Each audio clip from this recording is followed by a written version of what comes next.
The movie begins with David and his wife Amy in the car, on their way back home. The relationship between David and Amy is tense, as they are always fighting and having problems. For this reason, they decided to get a divorce but are waiting for the right time. While driving, Amy falls asleep. As David drives, he's suddenly surprised by an animal standing in the middle of the road. He tries to avoid it, swerves sharply, and slams the brakes at the last second, managing to control the car. But due to the sudden turn in his nervous state, he forgets the directions. It was already his first time returning home using this route, based on someone's directions. Because of the detour, he forgets where he's supposed to go. Amy wakes up in a panic, and David explains what happened. However, he doesn't admit to her that he got lost. Instead, he takes an unfamiliar road and tells her it's a shortcut that will save them time. David tries to open a conversation with Amy, but she gives him no attention. Suddenly, they both hear a strange sound from the engine. At the same time, David sees a nearby gas station, so he heads there for help. He finds a man there who introduces himself and tells them he's a mechanic. When David tells him about the car trouble, the mechanic asks him to open the hood so he can fix it. David gets out to assist, and shortly after, the mechanic finishes and the car works fine again. The mechanic refuses payment, but after David insists, he accepts the money. David then asks him about the highway, and the mechanic gives him detailed directions. David thanks him and they leave. But suddenly, on the road, the car breaks down again. This time, it won't start at all, unlike the first time. Amy tries to call someone for help but discovers there's no signal in this area. David gets out and tries to fix what he can, but nothing works. Amy starts blaming David for everything, and they argue. David tells her the only option is to walk back to the gas station. Despite Amy refusing to walk more than a mile in the dark, she agrees because there's no other choice. They walk together until they reach the station, but this time they find it closed and no one is there.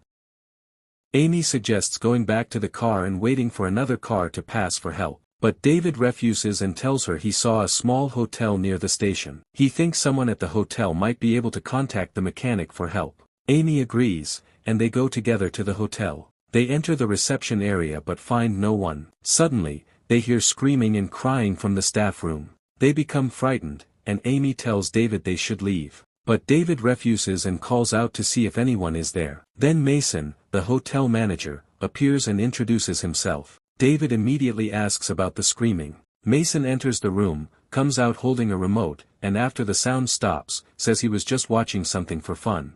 David asks about the mechanic at the gas station, and Mason replies that the station is closed and won't reopen until 8 a.m. David then asks if there's a nearby repair shop, but Mason says all shops are closed due to the late hour. Mason offers them a room for the night until the mechanic opens in the morning. After a discussion between David and Amy, David decides to book a room. Mason gives them room number 4. As they head to their room, Mason enters his own room and closes the door, and the screaming resumes. When David and Amy enter their room, they find it very old and full of bugs. They begin talking, and Amy says she was planning to tell her parents about the divorce. David replies that it's better to tell them after it's finalized. David notices Amy looks sad, and he apologizes for everything he's done to her. Their conversation is interrupted by a phone call, not on their cell phones, but on the room phone. When Amy answers, there's no one on the other end. Suddenly, there's loud knocking on their door. David opens it nervously, but no one is there. The phone rings again, and the knocking gets louder and more intense. David becomes angry, thinking someone is messing with them. He starts yelling and swearing. He puts on his clothes and goes to knock on the neighboring room.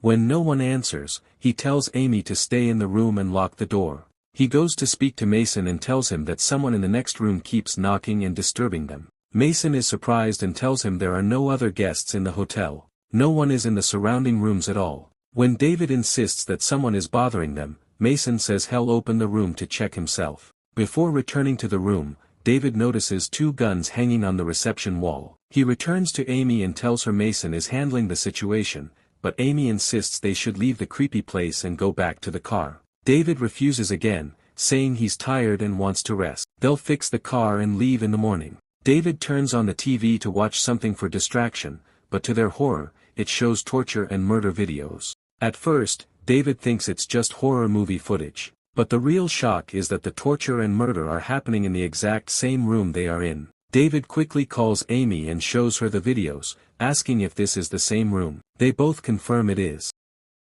David begins searching the room for hidden cameras, and actually finds some. Suddenly, the lights in the room start flickering, and a masked person appears behind them without their noticing. They decide to escape through the bathroom window to avoid being seen by Mason. But the window is nailed shut, so they turn off the lights and plan to sneak out through the door. As soon as they step out, they find a group of masked people coming from every direction. They quickly rush back into the room in terror. During Amy's run, she drops her phone, but David stops her from going back to retrieve it. They get back into the room and lock the door. David stands behind the door to stop anyone from entering. Meanwhile, Amy tries to open the bathroom window again but sees one of the masked people standing behind it from outside. Then David asks his wife to distract the masked people by making noise at the bathroom window. While she does that, he will sneak out and try to reach the payphone on the road to call the police. Amy agrees and starts making noise at the window.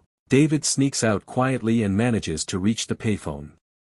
When he dials 911 and reports the situation, he is shocked to hear Mason answer the call. He realizes the line has been rerouted to the hotel. At the same time, David sees a car speeding toward the phone booth. He jumps out just in time as the car crashes into the booth. David runs back toward the room, with the car chasing him at full speed. At the last moment, he manages to reach the room before the car hits him. Once David calms down and regains focus, he tells his wife that these psychopaths will definitely storm the room and try to kill them. So, they must find anything sharp to defend themselves. They search together for something useful, but when they find nothing, David breaks the mirror in the room, and they take sharp pieces from it and prepare for the masked attacker's assault. At the same time, Mason is sitting and watching David and Amy through the cameras installed in the room. Amy dozes off for a bit, and when she wakes up, she finds that David has covered all the spots where cameras might be hidden.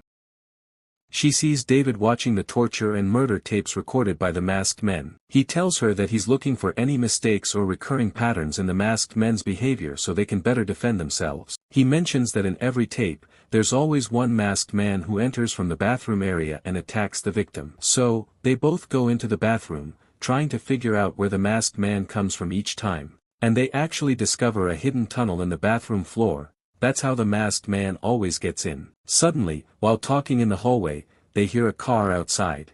They go to the window and see a regular truck driver getting out. At first, they suspect he's part of the criminals and hesitate to ask for help. But when they notice how exhausted he looks, as if he's been driving for a long time, they start calling out for help, and the driver sees them and approaches. But two masked men begin following him. David and Amy try to warn the driver, but then they see Mason handing him a package and the driver drives off. They realize the driver is working with them, so David grabs Amy and they retreat back to the bathroom, climbing down into the hidden tunnel. They continue crawling through the tunnel, until Amy becomes exhausted and says she can't breathe and wants to turn back. David calms her down, telling her they have to keep going, because the masked men may have already entered the room by now. They keep crawling, until David spots a huge number of rats ahead. He warns Amy, who's crawling behind him, and tells her not to scream no matter what. Despite the rats crawling over their bodies as they pass through, they both stay quiet and composed. They finally get through the rat-infested section and reach the tunnel's second exit.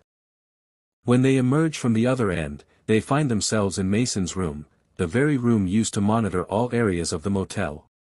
Amy spots a working phone and immediately calls the police to report everything. But before she can give them the address, they hear Mason and his men returning. As Mason enters and sees the phone off the hook and the tunnel door open, he rips the phone cord out and orders one of his men to chase them through the tunnel. He also sends another man to enter the tunnel from the opposite side, so they can trap David and Amy inside. Meanwhile, in the maze-like tunnels, David and Amy exit from a completely different room. David pushes a large desk over the tunnel entrance to block anyone from following them. Amy sits to the side, crying in disbelief at what they're going through. When David sees her like that, he hugs her and comforts her, promising that once they escape, things will get better. As they speak, they hear a police car arriving outside. Still, they hesitate to ask the officer for help, afraid he might be working with Mason, like the driver earlier. The officer approaches Mason and informs him that they received a report about this place.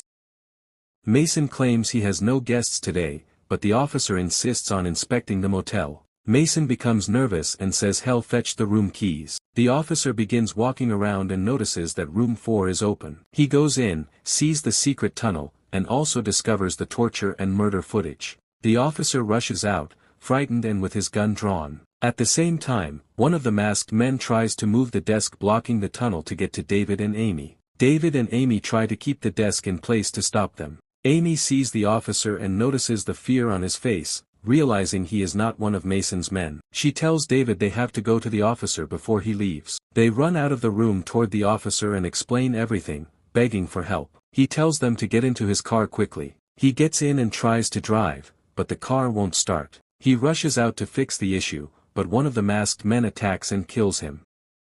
When David and Amy see what's happening, they quickly get out of the car and run. They enter a nearby room and lock the door just in time before one of the masked men can get in. They go into the bathroom and find a window, but the opening is too small for them to escape through. David gets an idea. He tears a piece of Amy's clothing and leaves it at the window, then he opens a ceiling panel that leads to the pipes and helps Amy climb up. He tells her not to make a sound, no matter what, and explains that he saw 2 guns in the reception area. He's going to get one and come back for her. Before closing the panel, he tells her he loves her, then closes it. David carefully opens the room door, and finds a masked man standing right outside. The man stabs David in the stomach. Amy, watching from above, struggles to keep herself from screaming. David begins crawling on the floor while bleeding. Mason enters and mocks him, filming David as he takes his final breaths and dies. Then Mason orders his men to find Amy.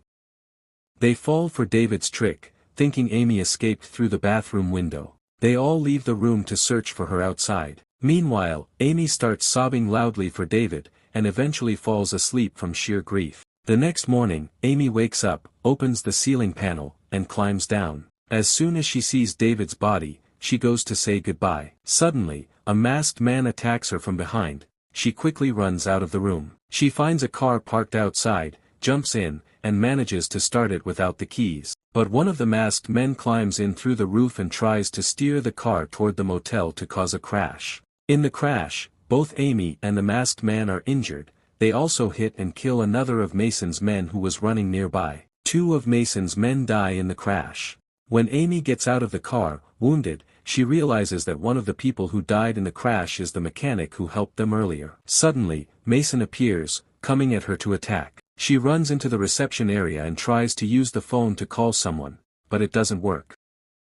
At the same time, Mason sees his men dead and becomes even more furious. Amy continues searching for something to defend herself. She finally finds the gun David had told her about. Just as she picks it up, Mason attacks and strangles her with a rope, causing her to drop the gun.